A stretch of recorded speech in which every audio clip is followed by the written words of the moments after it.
अपनी ही प्रेमिका को, जो 21 वर्ष की है और 7 महीने की गर्भवती है, उसको मारने के इरादे में जाता है जब वो सो रही होती है। शादी के कुछ महीने बाद इनके बीच विवाद शुरू हुआ। सचिन को स्नेहा पर शक होने लगा। उसे संदेह था कि स्नेहा के किसी और से संबंध है, क्योंकि वह उसकी अनुपस्थिति में गर्भवती हो गई थी। उसके पेट पर चढ़ता है, पेट में दबाव डालता है और गला कर उसको मार देता है।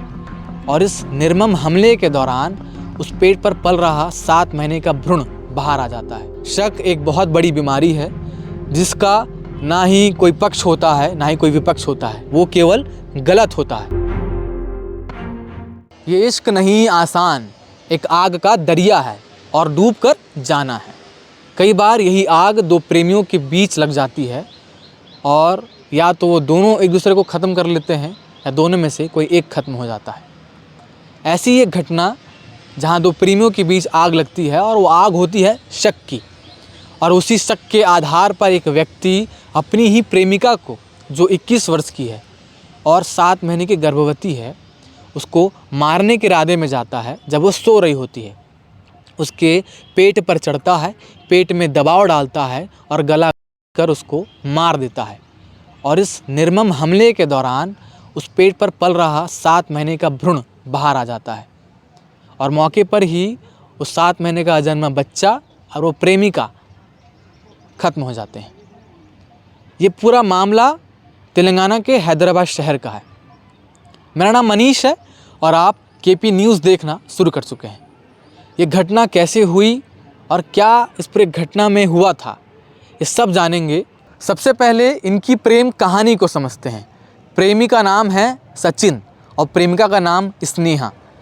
इन दोनों की मुलाकात 2 साल पहले ऑनलाइन दुनिया के इंस्टाग्राम पर हुई थी। दोनों के बीच बातचीत शुरू हुई और ये बातचीत दोस्ती में बदला और ये दोस्ती धीरे से प्रेम में बदल गया।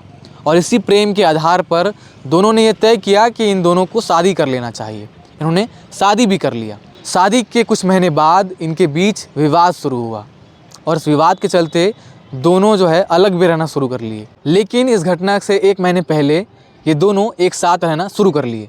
इन दोनों के बीच में सुलह हो गया और ये दोनों किराए के मकान पर एक साथ रहना शुरू कर लिए।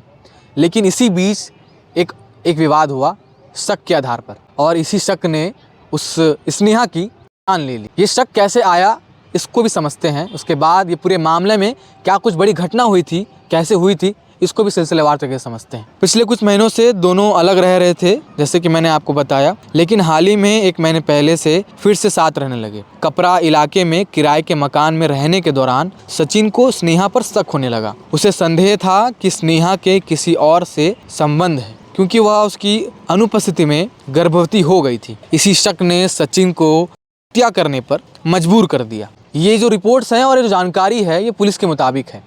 हालांकि पुलिस ने और क्या जानकारी दी है वो भी समझते हैं, पूरे मामलों को समझते हैं। पुलिस के मुताबिक ये घटना 16 जनवरी की है। आरोपी युवक ने अपनी 7 महीने की गर्भवती पत्नी पर हमला किया जब वह घर में सो रही थी। बताया गया कि आरोपी ने पहले पत्नी के पेट पर बैठकर उस पर दबाव डाला और फिर तकिए से गला कर उसकी जान ले ली। इस निर्मम हमले के कारण महिला के गर्भ से 7 महीने का भ्रूण बाहर आ गया। आप ये सुनकर जरूर चौंक गए होंगे। पुलिस ने मंगलवार को घटना की जानकारी दी और बताया कि आरोपी पति को शक था उसकी पत्नी किसी और से बातचीत करती थी। इस शक ने उसे इतना अंधा कर दिया कि उसने अपनी पत्नी की हत्या कर दी। इस हमले के कारण स्नेहा के गर्भ से भ्रूण बाहर आ गया, जिससे महिला और अजन्मे बच्चे की मौके पर ही हो गई। और इस पूरी घटना में और एक बड़ी बात है कि इस घटना को आग लगाने की साजिश में बदलने की कोशिश की गई। हत्या के बाद सचिन ने गैस स्टोव के वॉल्व खोल दिए और आग लगाने की कोशिश की ताकि इसे एक दुर्घटना के रूप में पेश किया जा सके। हालांकि आग लगने में असफल रहने पर मौके पर वो भाग गया था। अब आप ये पूरी घटना को समझ गए होंगे कि कैसे हुई थी, क्या हुआ था और इतना निर्मम हत्या कोई कैसे कर सकता है। ये सवाल आपके मन में कहीं ना कहीं घूम रहा होगा और आपकी रूह भी कांप गई होगी सुनकर। मैं आपको बताता हूँ आगे पुलिस ने क्या कार्रवाई करी है और क्या उसे गिरफ्तार कर लिया गया है, ये भी जानते हैं। इस पूरी घटना की सूचना पड़ोसियों ने दी है। हत्या के बाद पड़ोसियों ने महिला और अजन्मे बच्चों को उनसे लथपथ देखा और पुलिस को सूचित किया। कुसाईगुड़ा पुलिस ने आरोपी को गिरफ्तार भी कर लिया है और कुसाईगुड़ा SHO जी अंजैया ने बताया कि आरोपी को गिरफ्तार कर लिया गया है और उसके खिलाफ कड़ी कार्रवाई की जाएगी। इस घटना ने पूरे इलाके को हिला कर रख दिया है और इस घटना को सुनने के बाद आपकी भी रूह कांप गई होगी। ये पूरी घटना तेलंगाना के हैदराबाद शहर की है और जिस दो प्रेमी की बात मैंने करी वो दोनों ही 21 वर्ष के थे और वो 21 वर्ष का युवक प्रेमी अपनी प्रेमिका को इस कदर मारता है, उसके पेट पर चढ़कर जो गर्भवती थी, और इतना निर्मम तरीके से मारता है कि वो भ्रूण बाहर आ जाता है और दोनों की मौत हो जाती है।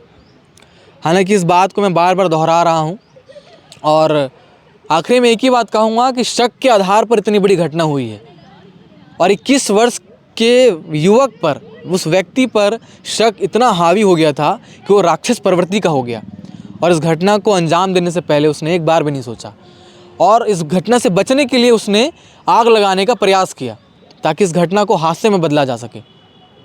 हालांकि गिरफ्तार कर लिया गया है, लेकिन सोचने वाली बात यह है कि हमारे समाज में ऐसा हो क्या रहा है जिससे एक नौजवान युवक जो एक महज 21 वर्ष का है और अपनी ही प्रेमिका जो 21 वर्ष की है उसके साथ इतना बड़ा कृत्य करने से पहले उसके रूह नहीं कांपी। सुनने वाले की रूह कांप रही है। आप भी सोचकर दंग हो रहे होंगे कि ये घटना कैसे हो गई। इस खबर को आसपास के लोगों तक पहुंचाइए और इस पर विचार करिए और सोचिए कि हमारे समाज में ऐसा हो क्या रहा है जिससे कोई व्यक्ति इतना क्रूर हो रहा है कि अपनी ही प्रेमिका को मारने से पहले, इतने ही निर्मम तरीके से मारने से पहले ज़रा भी नहीं सोच रहा है। शक एक बहुत बड़ी बीमारी है जिसका ना ही कोई पक्ष होता है ना ही कोई विपक्ष होता है, वो केवल गलत होता है। तो शक से दूर रहिए, आसपास के माहौल को पॉजिटिव रखिए और ख़ुद भी पॉजिटिव रहिए और इस खबर को फैलाइए। और आप इस खबर को सुनने के बाद क्या राय रखते हैं ये कमेंट बॉक्स पर ज़रूर बताइएगा और हमें सब्सक्राइब करना ना भूलिएगा। हम इस प्रकार की खबरों को इसलिए बनाते हैं ताकि इस खबर को बताने के साथ साथ आप लोगों के बीच में एक जागरूकता पैदा कर सकें। सब्सक्राइब करिए और लगातार जुड़े रहिए। मैं मनीष, धन्यवाद।